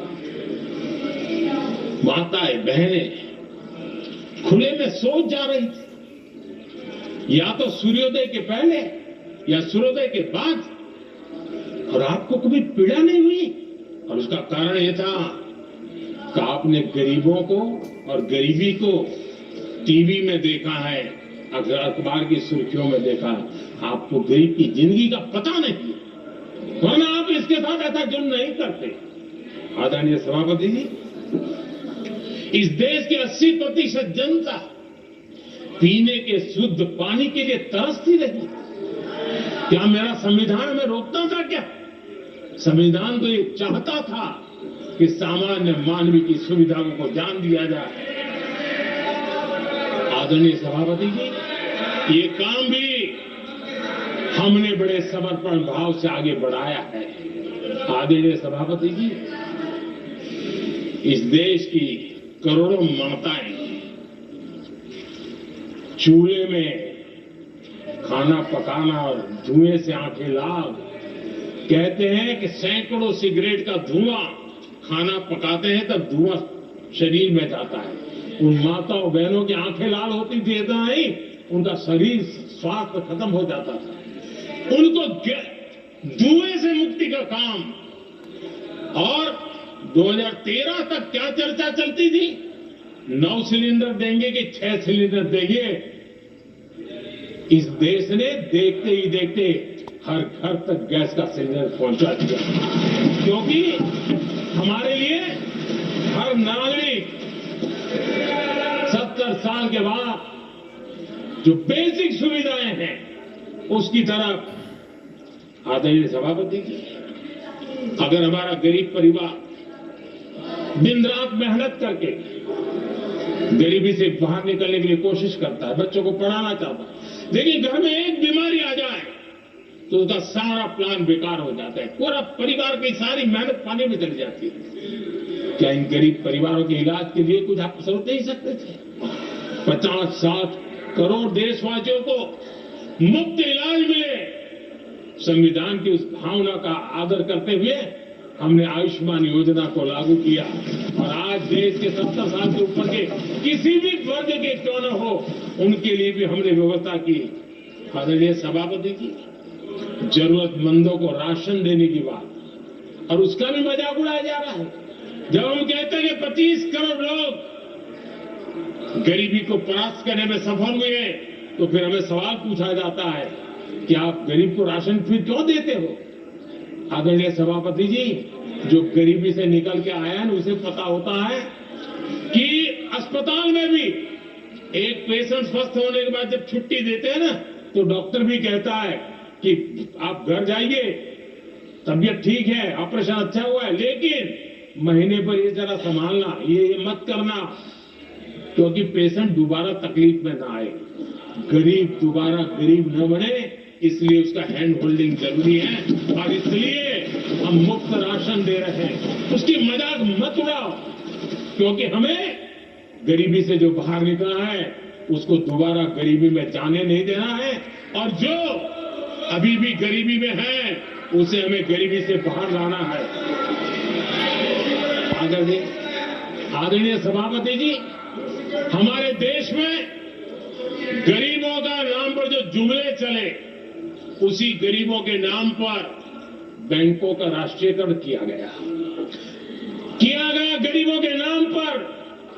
लेकिन 2014 तक इस देश के 50 करोड़ नागरिक ऐसे थे जिन्होंने बैंक का दरवाजा तक नहीं देखा था।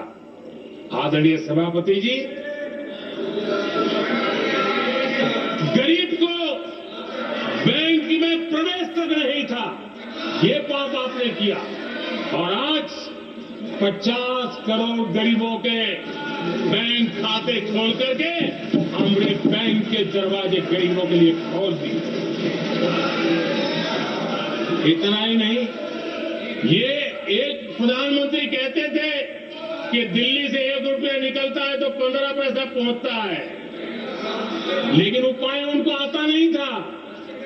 उपाय हमने दिखाया।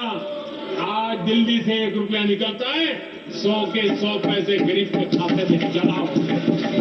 क्यों? हमें बैंक का सही इस्तेमाल क्या करना, बैंक का सही उपयोग क्या करना। माननीय सदस्य मोबाइल नहीं देखें। आदरणीय सभापति जी,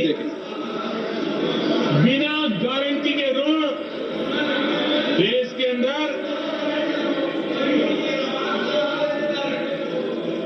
जिन लोगों को बैंक के दरवाजे तक जाने की इजाजत नहीं थी, आज स्थापित सरकार का संविधान के प्रति जो समर्पण है ना, आज बिना गारंटी वो बैंक से लोन ले सकता है।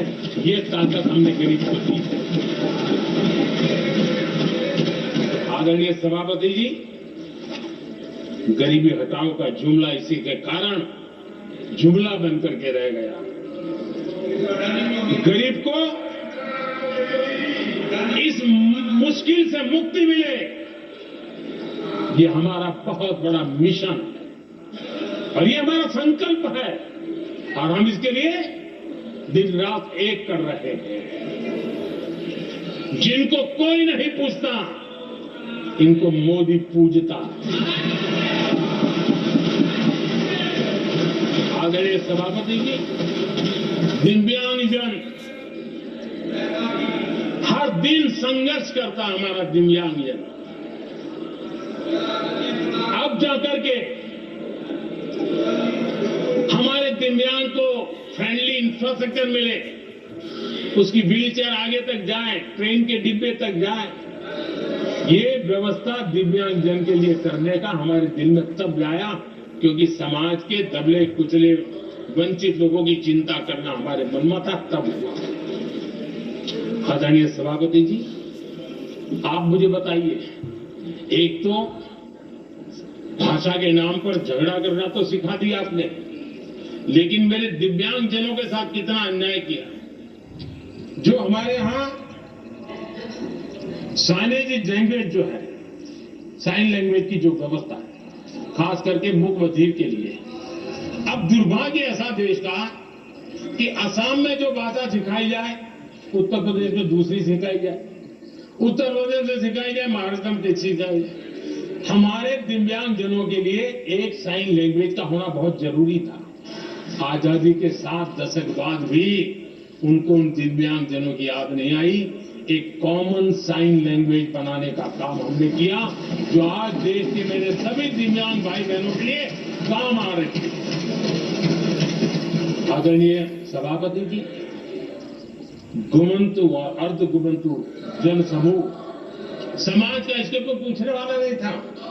उनके कल्याण के लिए वेलफेयर बोर्ड बनाने का काम हमने किया, क्योंकि संविधान की प्राथमिकता है लोग, हमें उसको दर्जा देने का काम किया है। आदरणीय सभापति जी, हर कोई रेहड़ी पटरी के लोगों से जानता है हर मोहल्ले में, हर इलाके में, हर फ्लैट में, हर सोसाइटी में सुबह होते ही वो रेहड़ी पट्टी वाला आकर के मेहनत करके और लोगों का जीवन चलाने में मदद करता है।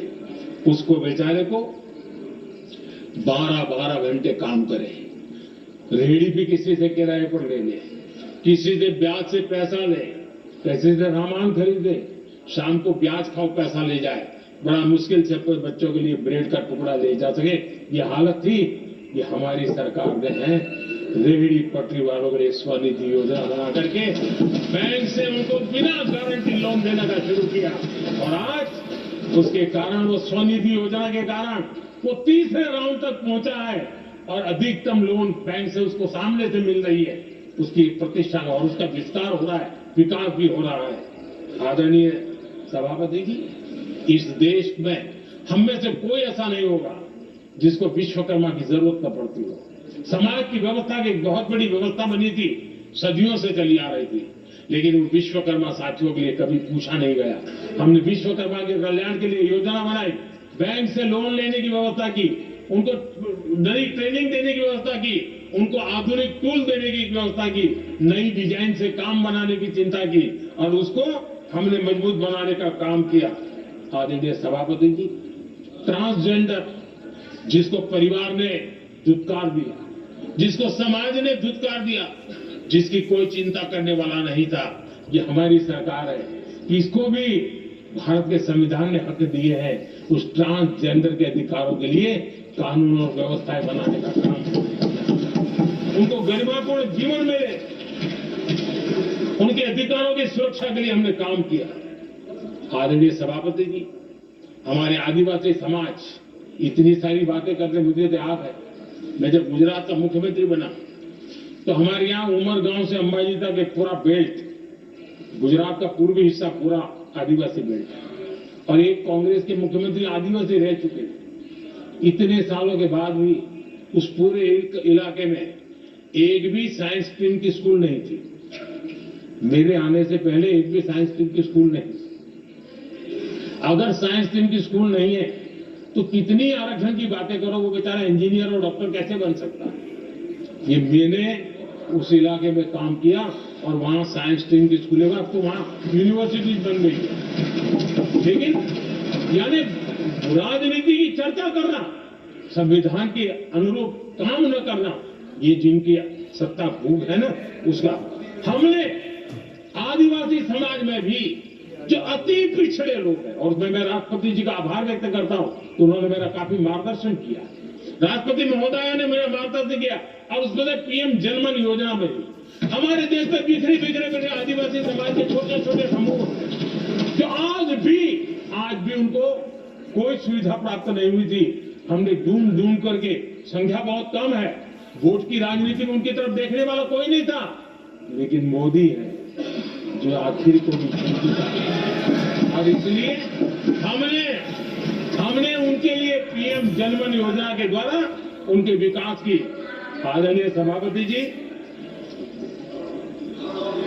जैसे समाजों में उनके विकास संतुलित होना चाहिए, पिछड़े से पिछड़ा व्यक्ति को भी संविधान अवसर देता है, जिम्मेवारी भी सरकार को देता है, उसी प्रकार से कोई विभाग भी, कोई हमारा ज्योग्राफिकल इलाका भी वो पीछे नहीं रहना चाहिए। और हमारे देश में किया क्या, 60 साल के दरमियान 100 डिस्ट्रिक्ट आइडेंटिफाई करके कह दिया कि ये तो बैकवर्ड डिस्ट्रिक्ट है, और बैकवर्ड डिस्ट्रिक्ट का ऐसा लेवल लग गया कि किसी की ट्रांसफर होती थी तो वो कहता था पनिशमेंट पोस्टिंग, तो कोई जिम्मेवार अफसर जाता ही नहीं था, और उनकी तरह हमने पूरी स्थिति को बदल दिया। हमने एस्पिरेशनल डिस्ट्रिक्ट का एक कल्पना रखी और 40 पैरामीटर पर ऑनलाइन रेगुलर मॉनिटरिंग करते रहे, और आज एस्पिरेशनल डिस्ट्रिक्ट उस राज्य के अच्छे जिलों की बराबरी करने लगे और कुछ तो नेशनल एवरेज की बराबरी करने लगे। भूभाग भी पीछे न रहे, कोई जिला अब इसको आगे ले जाएगा कि हमने 500 ब्लॉक को एस्पिरेशनल ब्लॉक बना करके उनके डेवलप पर स्पेशल फोकस करने की दिशा में हम काम कर रहे हैं। आदरणीय सभापति जी, मैं हैरान हूं जो लोग बड़ी बड़ी कथाएं सुनाते हैं, क्या इस देश में आदिवासी समाज 1947 के बाद आया क्या? कि राम और कृष्ण से तब आदिवासी समाज था नहीं था। जो आदिवासी समाज को आदि पुरुष वीर पुरुष हम कहते हैं, लेकिन आजादी के कई दशकों के बाद भी इतना बड़ा आदिवासी समूह, उनके लिए अलग मंत्रालय नहीं बनाया गया। पहली बार अटल बिहारी वाजपेयी की सरकार आई और उन्होंने अलग आदिवासी मंत्रालय बनाया, अलग आदिवासी विकास और विस्तार के लिए बजट दिया। आदरणीय सभापति जी, हमारे माछीमार समाज, मछुआरा समाज, क्या अब ये भी आया है क्या? क्या उनकी नजर नहीं गई आपकी? इन मछुआरा समाज के कल्याण के लिए पहली बार हमारी सरकार ने आकर के अलग मंत्रालय बनाया फिशरीज का। उनके कल्याण के लिए अलग से हमने बजट दिया, समाज के इस तबके की चिंता की। आदरणीय सभापति जी, मेरे देश का छोटा किसान, उसके जीवन में सहकारिता एक मुख्य अंग है। छोटे किसान की जिंदगी को सामर्थ्य देने के लिए सहकारी क्षेत्र को जिम्मेवार बनाना, सहकारी क्षेत्र को सामर्थ्यवान बनाना, सहकारी क्षेत्र को बल देना, इसकी महात्मा हम समझते हैं, क्योंकि छोटा किसान, उसकी चिंता हमारे दिल में थी और इसलिए हमने अलग सहकारिता मंत्रालय बनाया। हमारी सोचने का तरीका क्या है? हमारे देश में नौजवान है, पूरा विश्व आज वर्कफोर्स के लिए तरस रहा है। देश में डेमोग्राफिक डिवीजन लेना है तो हमारे इस वर्कफोर्स को स्किल बनाना चाहिए। हमने अलग स्किल मंत्रालय बनाया ताकि दुनिया की आवश्यकता के अनुसार मेरा देश का नौजवान तैयार हो और विश्व के साथ वो अपने आगे बढ़े। आदरणीय सभापति जी, हमारा नॉर्थ ईस्ट इसलिए कि वहां वोट कम है, सीटें कम है, इसकी कोई परवाह नहीं है। ये अटल जी की सरकार थी जिसने पहली बार नॉर्थ ईस्ट के कल्याण के लिए डोनियर मंत्रालय की व्यवस्था की और आज उसका परिणाम है कि नॉर्थ ईस्ट के विकास की नई चीजों को हम प्राप्त कर पाए। इसी के कारण रेल, रोड, पोर्ट, एयरपोर्ट ये बनने की दिशा में आगे बढ़ रहे हैं। आदरणीय सभापति जी, आज भी दुनिया के देशों में लैंड रिकॉर्ड के लेकर के समृद्ध देशों को भी कई संकट हैं।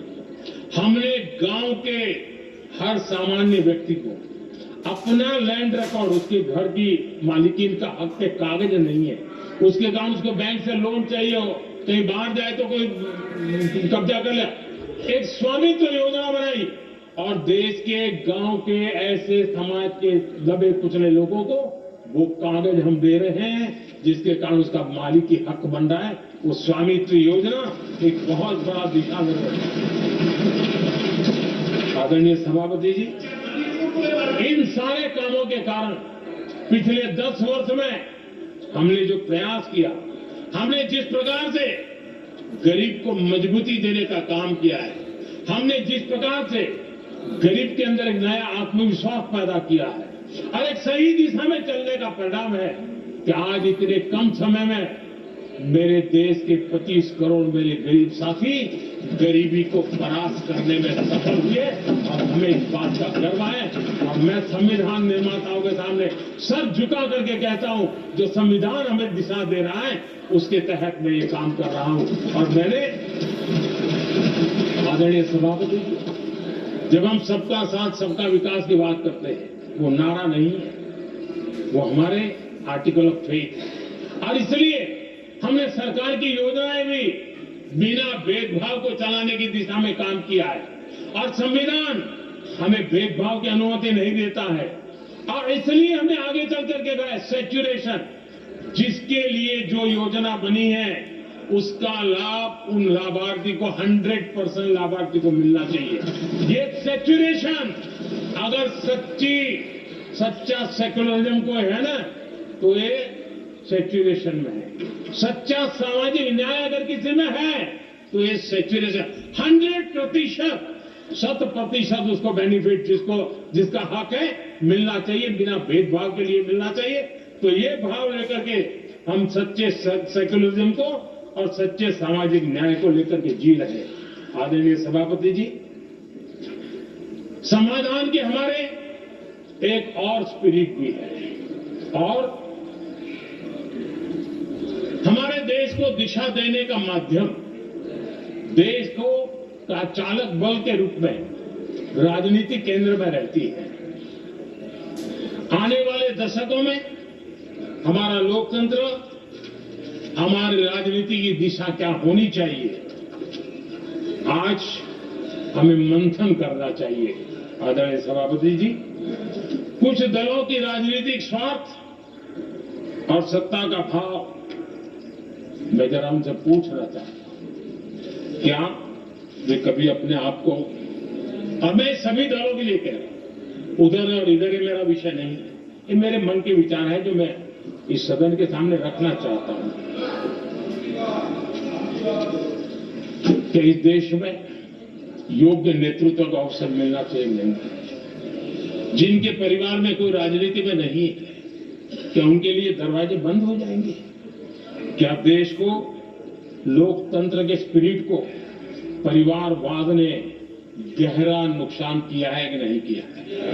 क्या परिवारवाद से भारत के लोकतंत्र की मुक्ति का अभियान चलाना ये संविधान के तहत हमारी जिम्मेवारी है कि नहीं है?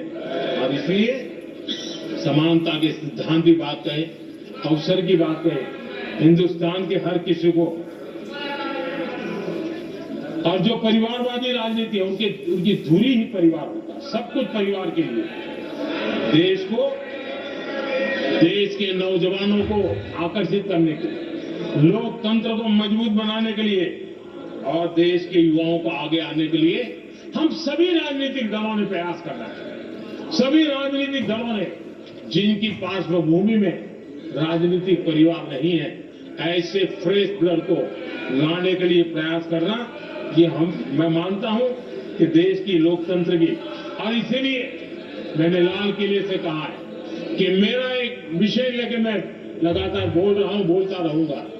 1 लाख ऐसे नौजवानों को देश की राजनीति में लाना है जिनका कोई परिवार का बैकग्राउंड राजनीतिक परिवार का नहीं है, और इसलिए देश को एक फ्रेश एयर की जरूरत है, देश को नई ऊर्जा की जरूरत है, देश को नए संकल्प और सपने लेकर के आने वाले युवकों की जरूरत है। और भारत के संविधान के जब 75 वर्ष मना रहे हैं तो हम उस दिशा में आगे बढ़े। आदरणीय सभापति जी, मुझे याद है मैंने एक बार लाल किले से संविधान में हमारे कर्तव्य को लेकर के उल्लेख किया था, और मैं हैरान हूं कि जिनको संविधान का समझ नहीं आता है वो कर्तव्य की भी मजाक उड़ाने लगते हैं। मैंने ऐसा कोई इंसान देखा नहीं दुनिया में कि जिसको इसमें भी इतराज हो सकता है आने, लेकिन देश का दुर्भाग्य है हमारे संविधान ने नागरिकों के अधिकार तय किए हैं, लेकिन संविधान को हमसे कर्तव्य की भी अपेक्षा है। और हमारी सभ्यता का सार है धर्म, ड्यूटी, कर्तव्य, ये हमारी सभ्यता का सार है। और महात्मा गांधी जी ने कहा था, महात्मा जी का कोट है, उन्होंने कहा था, मैंने ये अपनी अशिक्षित लेकिन विद्वान मां से सीखा है कि हम अपने कर्तव्यों को जितना अच्छे से निभाते हैं उसी से अधिकार निकल करके आता है। ये महात्मा जी ने कहा। मैं महात्मा जी की बात को आगे बढ़ाता हूं। अब मैं कहना चाहूंगा, अगर हम अपने मौलिक कर्तव्यों का पालन करें तो कोई भी हमें विकसित भारत बनाने से नहीं रोक सकता। संविधान का 75वां वर्ष कर्तव्य के प्रति हमारे समर्पण भाव को, हमारी प्रतिबद्धता को और ताकत दे, देश कर्तव्य भावना से आगे बढ़े, ये मैं मानता हूं समय की मांग है। आदरणीय सभापति जी, भारत के भविष्य के लिए संविधान के स्पिरिट से प्रेरित होकर के मैं आज इस सदन के पवित्र मंच से 11 संकल्प सदन के सामने रखना चाहता हूं। पहला संकल्प है, चाहे नागरिक हो या सरकार हो, सभी अपने कर्तव्यों का पालन करें। दूसरा संकल्प है, हर क्षेत्र, हर समाज को विकास का लाभ मिले, सबका साथ, सबका विकास हो। तीसरा संकल्प है, भ्रष्टाचार के प्रति जीरो टॉलरेंस हो। भ्रष्टाचारी की सामाजिक स्वीकार्यता न हो। भ्रष्टाचारी की सामाजिक स्वीकार्यता न हो। चौथा संकल्प है, देश के कानून, देश के नियम, देश की परंपराओं के पालन में देश के नागरिकों को गर्व होना चाहिए, गर्व का भाव हो।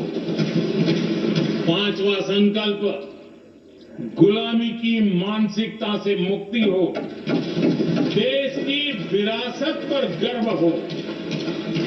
छठा संकल्प, देश की राजनीति को परिवारवाद से मुक्ति मिले। सातवां संकल्प,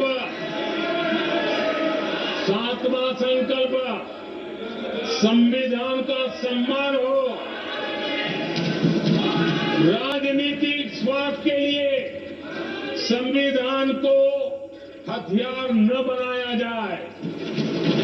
आठवां संकल्प, संविधान की भावना के प्रति समर्पण रखते हुए जिनको आरक्षण मिल रहा है वो न छीना जाए और धर्म के आधार पर आरक्षण की हर कोशिश पर रोक लगे।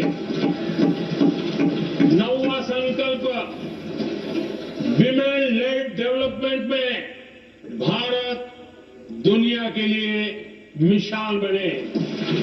10वां संकल्प, राज्य के विकास से राष्ट्र का विकास, ये हमारा विकास का मंत्र हो। 11वां संकल्प, एक भारत श्रेष्ठ भारत का ध्येय सर्वोपरि हो। आदरणीय सभापति जी, इसी संकल्प के साथ